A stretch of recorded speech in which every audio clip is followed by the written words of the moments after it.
जय हिंद फ्रेंड्स, स्वागत है हमारे इस चैनल के एक और नए वीडियो में।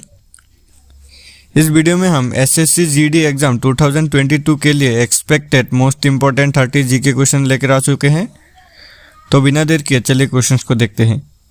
पहला क्वेश्चन है, स्वतंत्रता के समय कांग्रेस के अध्यक्ष कौन थे? Who was the president of Indian national Congress at the time of independence? इसका सही उत्तर है ऑप्शन बी, जे.बी. कृपलानी। स्वतंत्रता के समय भारत के इंडियन नेशनल कांग्रेस के अध्यक्ष थे जे.बी. कृपलानी। अगला सवाल है, निम्नलिखित में से कौन सी पुस्तक महात्मा गांधी द्वारा लिखी गई थी? Which among the following books was authored by Mahatma Gandhi? सही उत्तर है इसका ऑप्शन बी, हिंद स्वराज। महात्मा गांधी ने हिंद स्वराज नामक पुस्तक लिखी थी। अगला सवाल है, भारत के भीतर और बाहर क्रांतिकारी आंदोलन में सक्रिय रूप से भाग लेने वाले एकमात्र भारतीय राजकुमार कौन थे? Who was the only Indian prince who actively participated in the revolutionary movement within and outside India? सही उत्तर है इसका ऑप्शन डी, राजा महेंद्र प्रताप। अगला सवाल है, 9 अगस्त 1925 का दिन भारतीय इतिहास में निम्नलिखित में से किस घटना के लिए जाना जाता है? August 9, 1925 is known in the Indian history for which of the following incidents? सही उत्तर है इसका option B, Kakori train robbery. 1925 की 9 अगस्त दिन को भारतीय इतिहास में काकोरी ट्रेन डकैती के नाम से जाना जाता है। अगला सवाल है, चौरी चौरा की घटना का संबंध किस तिथि से है? Which date is associated with the incident of Chauri Chaura? सही उत्तर है इसका ऑप्शन है 5 फरवरी 1922। 1922 सन की 5 फरवरी को चौरी चौरा की घटना हुई थी। अगला सवाल है, भारत में नेशनल लिबरल फेडरेशन की स्थापना किस वर्ष हुई? इन which year national liberal federation was formed in India? सही उत्तर है इसका ऑप्शन सी, 1919 में। 1919 में भारत में नेशनल लिबरल फेडरेशन की स्थापना हुई थी। अगला सवाल है, कपिलधारा जलप्रपात किस नदी पर स्थित है? Kapildhara falls is situated on which river? सही उत्तर है इसका ऑप्शन सी, नर्मदा। कपिलधारा जलप्रपात नर्मदा नदी पर स्थित है। अगला सवाल है, भारतीय राष्ट्रीय कांग्रेस के निम्नलिखित में से किस अधिवेशन में दादा भाई नौरोजी पहली बार अध्यक्ष चुने गए थे? इन which of the following session of Indian National Congress दादा भाई Naoroji was elected president for first time? सही उत्तर है इसका ऑप्शन बी, कलकत्ता। भारतीय राष्ट्रीय कांग्रेस के कलकत्ता अधिवेशन में दादा भाई नौरोजी पहली बार अध्यक्ष चुने गए थे। अगला सवाल है, निम्नलिखित में से किस मुगल सम्राट के नाम पर ईस्ट इंडिया कंपनी ने भारत में पहला सिक्का चलाया? In the name of which among the following Mughal emperor the East India company struck the first coin in India?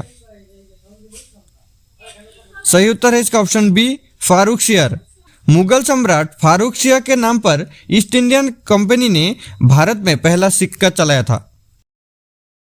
अगला सवाल है, लोकसभा अध्यक्ष अपना इस्तीफा निम्नलिखित में से किससे संबोधित करती है? Lok Sabha speaker address his resignation to whom among the following? सही उत्तर है इसका option A, deputy speaker. Lok Sabha अध्यक्ष अपना इस्तीफा डेप्यूटी स्पीकर को सौंपती है। अगला सवाल है, निम्नलिखित में से कौन सा लेख भारत के राष्ट्रपति के महाभियोग के बारे में बताता है? Which among the following articles speaks about impeachment of the President of India? सही उत्तर है इसका ऑप्शन बी, आर्टिकल 61। भारत के आर्टिकल 61 के तहत भारत के राष्ट्रपति के महाभियोग के बारे में बताता है। अगला सवाल है, प्रस्तावना में स्वतंत्रता, समानता, बंधुत्व के आदर्श किस देश के संविधान से लिए गए हैं? The ideals of liberty, equality and fraternity in the preamble of borrowed from the constitution of which country? सही उत्तर है इसका ऑप्शन ए, फ्रेंच कॉन्स्टिट्यूशन। भारत के प्रस्तावना में स्वतंत्रता, समानता और बंधुत्व के आदर्श फ्रांस कॉन्स्टिट्यूशन यानी कि फ्रांस के संविधान से ली गई है। अगला सवाल है, प्रथम संविधान सभा के अंतरिम अध्यक्ष कौन थे? Who was the interim president of first constituent assembly?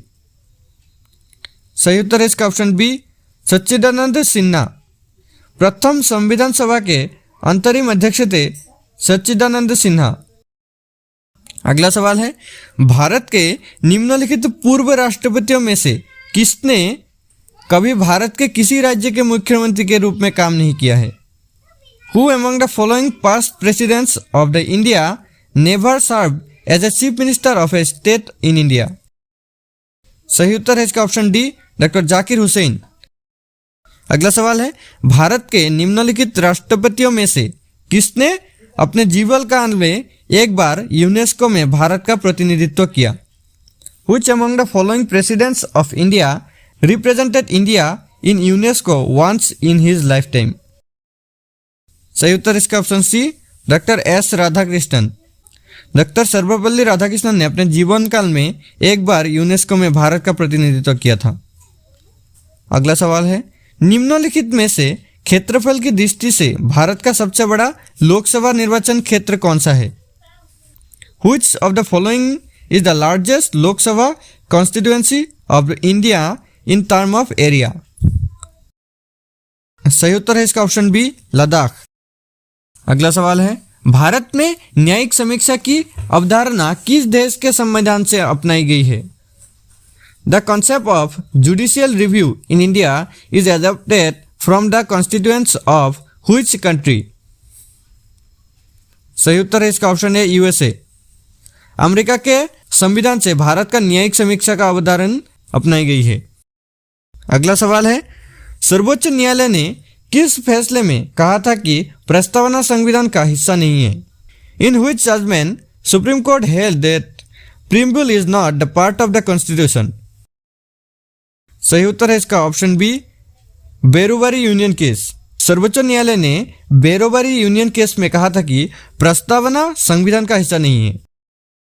अगला सवाल है, प्राथमिक शिक्षा को किस संविधान संशोधन अधिनियम के तहत मौलिक अधिकार बनाया गया था? Elementary education was made a fundamental right under which constitutional amendment act? सही उत्तर है इसका ऑप्शन सी, 86 अमेंडमेंट एक्ट 2002। अगला सवाल है, निम्नलिखित में से किसने क्रिकेट माई स्टाइल पुस्तक लिखी है? Who among the following has written the book cricket my style? सही उत्तर है इसका ऑप्शन सी, कपिल देव। कपिल देव ने क्रिकेट माई स्टाइल नामक पुस्तक लिखी है। अगला सवाल है, निम्नलिखित में से कौन हॉकी से संबंधित ट्रॉफी या कप नहीं है? Which among the following is not a trophy or cup related to hockey? सही उत्तर है इसका ऑप्शन डी, नरंग कप। इन चार ऑप्शन में से नरंग कप हॉकी खेल से संबंधित नहीं है। अगला सवाल है, WISPA निम्नलिखित में से किस खेल से संबंधित है? WISPA is related to which of the following sports? सही उत्तर है इसका ऑप्शन डी, स्क्वैच। विस्पा स्क्वैच खेल से संबंधित है। अगला सवाल है, मुरुगप्पा गोल्ड कप निम्नलिखित में से किस खेल से संबंधित है? Murugappa gold cup is related to which among the following sports? सही उत्तर है इसका option B, hockey. Murugappa gold cup hockey खेल से संबंधित है। अगला सवाल है, निम्नलिखित में से किस देश ने सर्वाधिक बार राष्ट्रमंडल खेलों की मेजबानी की है? Which of the following country has hosted the Commonwealth Games maximum number of times? सही उत्तर है इसका ऑप्शन है, ऑस्ट्रेलिया। ऑस्ट्रेलिया ने सर्वाधिक बार कॉमनवेल्थ गेम्स की मेजबानी की है। अगला सवाल है, भारत की किस नदी को ब्रिधवा गंगा कहा जाता है? Which river of India is called ब्रिधवा Ganga? सही उत्तर है इसका ऑप्शन बी, गोदावरी। भारत के गोदावरी नदी को ब्रिधवा गंगा भी कहा जाता है। अगला सवाल है, कौन सा विदेशी देश अंडमान द्वीपीय समूह के सबसे निकट है? Which foreign country is closest to Andaman island? सही उत्तर है इसका ऑप्शन सी, म्यांमार।